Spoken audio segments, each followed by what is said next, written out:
Olá, alunos do curso de Engenharia Agronômica. Na disciplina de Fisiologia Vegetal desta semana, faremos a interpretação dos dados propostos no experimento. Em primeiro lugar, o objetivo do trabalho foi avaliar a influência da adubação nitrogenada ao longo de 60 dias nos parâmetros fisiológicos ou não lineares na cultura do rabanete.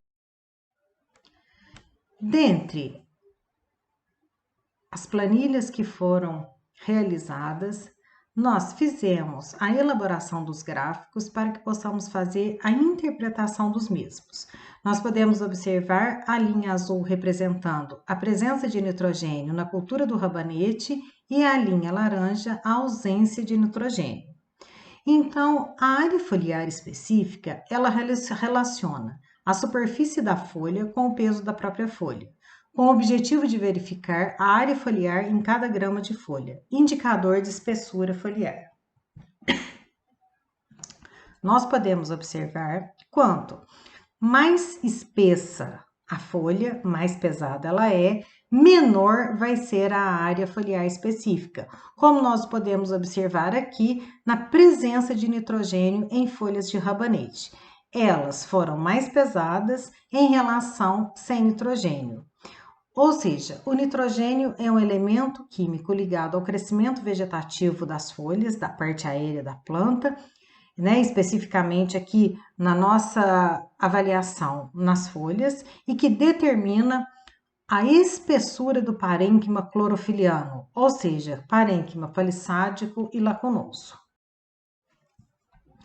Na razão de peso foliar, aonde ele é importante quando se deseja estudar o desempenho de uma determinada cultivar, no início, quando a planta é constituída em grande parte por folhas, os valores dessa razão são elevados, como nós podemos observar aqui aos 5 dias, tanto na presença como na ausência de nitrogênio.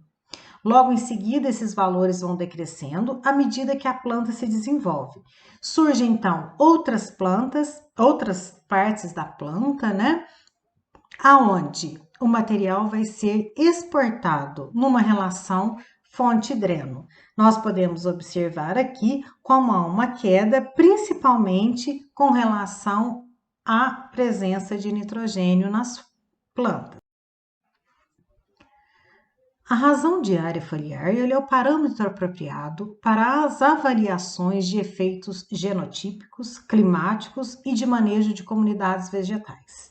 Ele expressa a área útil para a fotossíntese, né? Como nós podemos observar aqui, com nitrogênio e sem nitrogênio, nós temos uma razão foliar aqui com maior ou menor taxa fotossintética.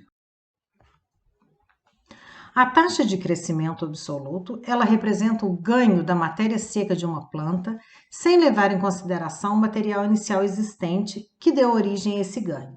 Então, nós podemos observar aqui, né, mais ou menos no máximo de desenvolvimento vegetativo da planta, onde a taxa de crescimento absoluto, na presença de nitrogênio, ela foi bastante elevada, é o que justifica as adubações nitrogenadas em plantas, ou seja, hoje no sistema agrícola muito difícil nós conseguirmos conciliar o desenvolvimento da planta, a ausência do nitrogênio. Na taxa de crescimento relativo, ela é a medida mais adequada para avaliar o crescimento de uma planta. Representa a quantidade em área, volume e peso do material vegetal produzido por determinada quantidade de material já existente, durante um intervalo de tempo pré-fixado. Na verdade, nesse experimento, o intervalo de tempo pré-fixado ele foi de 5 dias, podendo ser calculado tanto por seus valores instantâneos como pelos seus valores médios. Como nós podemos observar aqui, a taxa de crescimento relativo, ela atingiu seu pico máximo, né? Tanto com a presença como na ausência de nitrogênio, e depois a tendência vai ser cair. Por quê? Porque, na verdade, ela chega ao seu ponto máximo de crescimento, depois ela entra na sua fase de produção. O outro parâmetro, que é a taxa de assimilação líquida, ela representa o incremento em matéria seca por cada unidade de superfície de área foliar. disponível na planta durante certo intervalo de tempo que ele é pré-determinado. Lembrando mais uma vez que esse intervalo de tempo ele foi de 5 dias. Então, nós temos aqui um máximo de taxa de assimilação líquida, aproximadamente aos 30 dias com a presença de nitrogênio, assim apresentando uma grande diferença em relação aos demais resultados.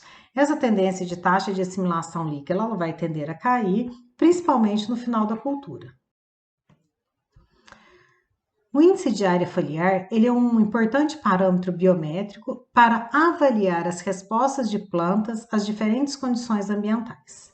A captação de energia luminosa e a produção de fitomassa, elas dependem da área foliar adequada no espaço e no tempo, além da eficiência desta de produzir fotoassimilados. Ou seja, se houver aqui um sombreamento, um alto sombreamento dessa cultura, ela vai promover uma interceptação de luz, o que diminui a taxa fotossintética, diminuindo desta maneira a produção de fotoassimilados. Podemos observar aqui o índice de área foliar, tanto na ausência como na presença de nitrogênio, e podemos observar aqui uma curva bastante acentuada em comparação aos dois métodos de cultivo.